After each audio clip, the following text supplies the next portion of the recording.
Hello everybody, Alcarex here, and welcome to another Mercenary Thoughts from the Inner. Alright, today we're going to be talking about the Lineholder 55-ton mech. It is a 580, doesn't have any ferrofibrous armor or endo steel or an XL engine. So it's pretty much a Succession Wars early Star League style mech without any fancy technology on board. It has 160 points of armor or 10 tons.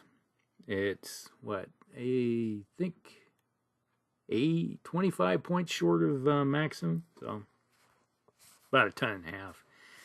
And it has some interesting weapons. We have in the this is, it says the right arm here, an LRM5, two LRM5s with a ton of ammo in the right torso. It has two medium lasers in the right torso, two medium lasers in the left torso, and a large laser in the left arm. Let me check here something real quick. Yeah, it does say it's in the right arm, even though it shows it on the shoulder. So, okay. The interesting thing about this mech, it doesn't have any advanced technologies at all. And here it is, 3058. So, kind of interesting, is that it made it this far without any advancements. So obviously the factory hasn't had anything brought its way when it comes to high technology. So, it's pretty much suffers only one problem, and that would be if you hit the ammo in the right torso, there's nothing to stop it. You know, it has no case, prevent it from going sky high. It's like let me tell you, 1 ton of LRM5 ammo is still enough to kill this mech. Doesn't matter, what. You get a lucky crit on the first hit and does, like, let's say you hit it with a LRM5 at long range, did 3 points of damage. Possible crit, 1, and you rolled, and next thing you know, this thing goes up in smoke. And I do believe there's only 3 crit spots open in that torso. Let me check real quick here. And I do believe that is the case. Without the case. Alright, let me look here. Nope, there's 4. There's a single heat sink in there. Alright, so 4. So you got a 1-4 shot of basically toasting this thing. That's its only drawback if you hit in the right torso. But that's pretty good odds. 25%? Yeah. Alright. Now, how would I use this mech? Well, just like any other Succession War mech, it's pretty much kind of operates similar to a Shadowhawk because, well, a Shadowhawk, the standard Shadowhawk only has 3 jump jets, and this doesn't have any. Well, it's going to operate similar to it. You're going to be running around the edges earlier in the game. When you're getting towards the middle of the game, this thing has 4 medium lasers, so it can close if necessary and do some damage. And they just look at, it has 14 heat sinks. So you got the large laser, does 8 heat out to 15, and then you got the 2 LRM5s, that's 4 more heat, that's 12, and if you run, that's 14. Alright, so at long range, this mech has no heat problem at all. So that's what you're going to be doing. You're going to get within 15 because you want to have that large laser able to do some damage. One drawback now with the advent of smoke munitions with the Catalyst era, it only has 1 ton. So if you want to lay down smoke, you have to choose smoke or damage. And to be honest, the LRM5s are basically your crit hunters, with a couple, probably 3-point shots if you hit with them. So it's not one of those mechs that's going to be, hey, look at me, I'm causing all kinds of damage. It's not. It's probably going to get overlooked for the most part. And it doesn't have XL engines, so it's another reason why they might overlook it.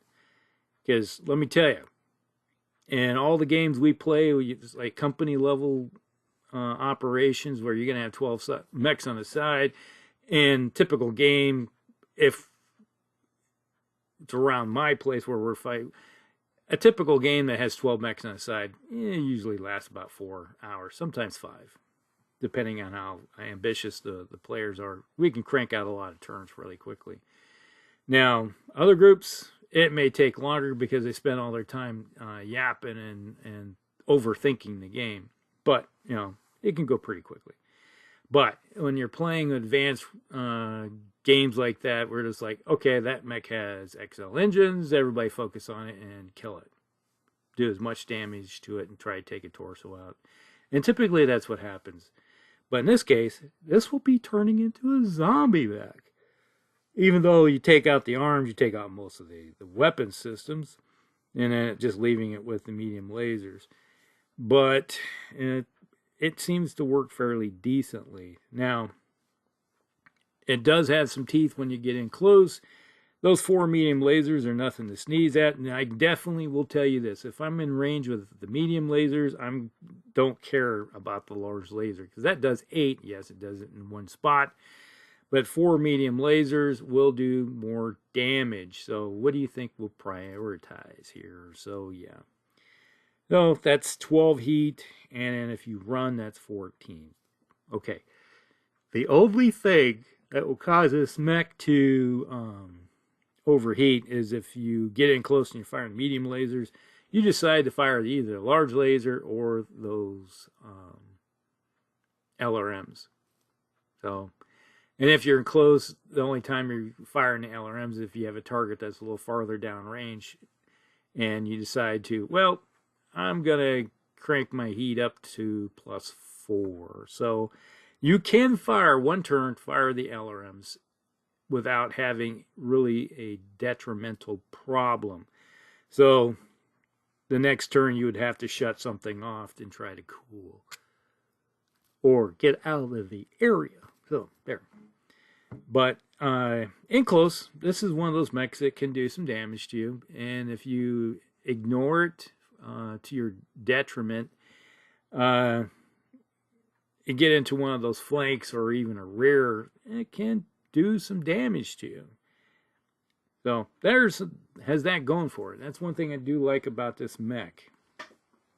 Now, there are a few different variants of it. There's the LH3. We're talking about the LH2, which comes in around 1,300 battle value. Now the LH3 comes in around 1,200, just a tad over. Now what it does, it's the same mech.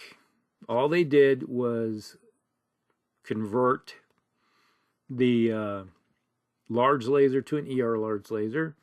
The 4 medium lasers become 2 medium pulse lasers. So it has less weapons. And to me, less effective. Because I rather have the 4 medium lasers than the pulse lasers, to be honest. Because intersphere pulse lasers to me are not even worth putting on a mech. You know, you're paying double the cost of a medium laser, and you got less range. Yes, you got the -2 to hit with, fine. But I'd rather have more weapons on board to do more damage. So there's that. But you're still suffering from 14 standard heat sinks. No doubles, just standards with the LH3 version. Now, if they had upgraded it to... Now, the one thing you could do is if you take the standard LH2 and just give it double heat sinks and drop, or leave them the same, that's 28 heat that you can dissipate. You could run and fire, not changing any of the weapon systems. You could fire everything you have and still not worry about heat. That's one good thing about it, if you just went with double heat sinks.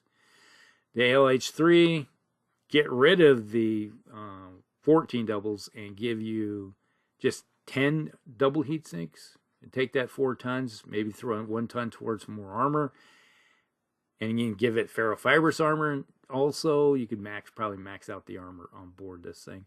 then take those 3 extra tons and either add a couple more medium lasers, and maybe even if you want to add it to a C3 network, put a slave on board. Now that's something that you can think about. All right, so that's the LH3. The LH3 is not something I'm going to go, yay, I got to use that one. No, I'd rather just run with the standard one and then upgrade the heat sinks and then go from there. Then there's the LH8, the line breaker, their version of it. Now, this one has a pair of rack 2s, has in place of the LRM5, all right, and the 4 medium laser. So basically you have, I think it's just the rack, 2 rack 2s and I think the pulses. Double check here.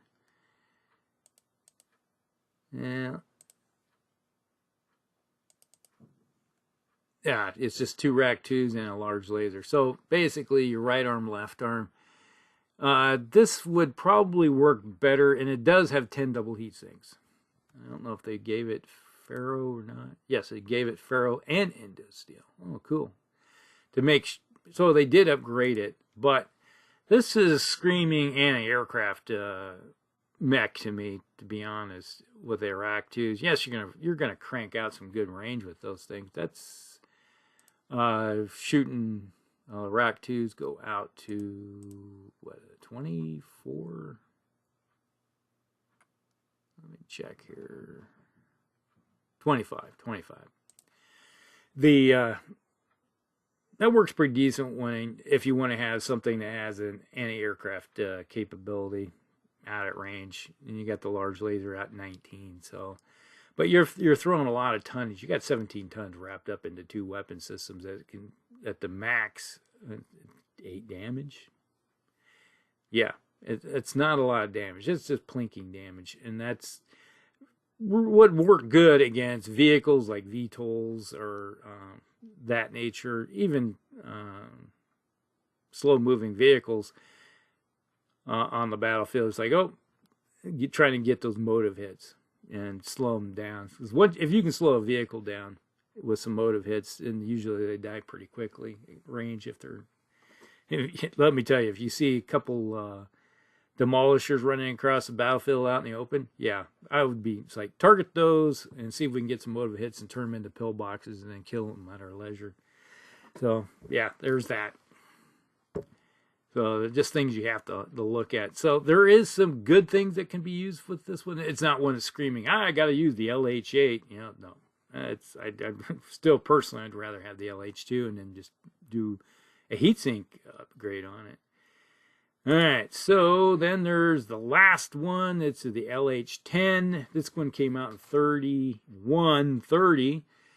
Yeah, this one replaces all the weapons with a plasma rifle, an MML5, and a medium pulse laser, and it carries an emergency C3 Master.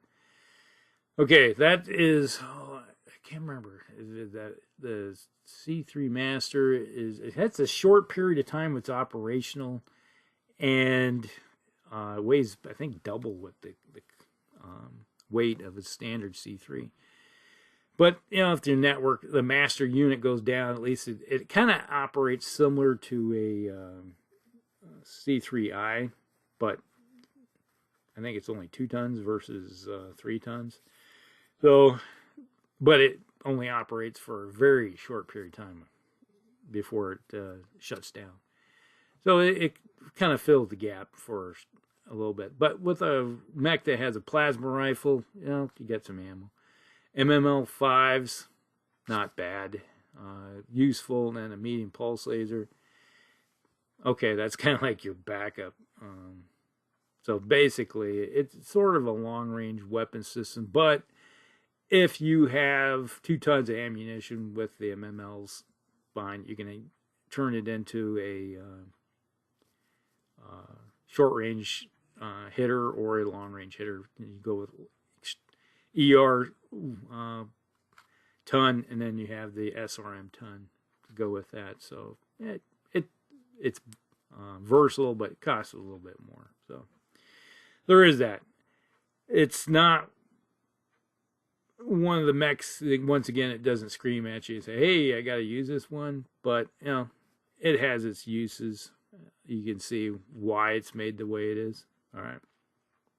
But overall, the Lineholder isn't a bad mech. It does suffer from the, in 3058 does suffer slightly from the lack of more advanced equipment on board.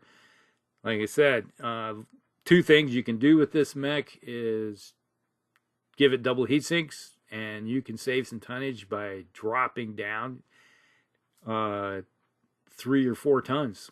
Drop it down to 10. If you really want to, you could drop it down to 10 double heat sinks and call it good right there. So, and then take 4 tons, add some more armor, and heck, even if you really want to turn it into like a fast-moving swayback, add a few more medium lasers to it, so you could have 7 of those things. Oh, that would be interesting. That would be an interesting. Or, and what I would like to think about is, hey, maybe even add jump jets. You can do that. So, there you go. Now, that's pretty much it. That's the Lineholder. Not a bad little mech. Could use a few upgrades to it to bring it up to speed to the new era. But other than that, not bad for a Succession War style mech. Alright, this is Hellcrix. Hope you guys like it. Like and subscribe, share with your friends, and we'll see you in the next one. Hellcrix out.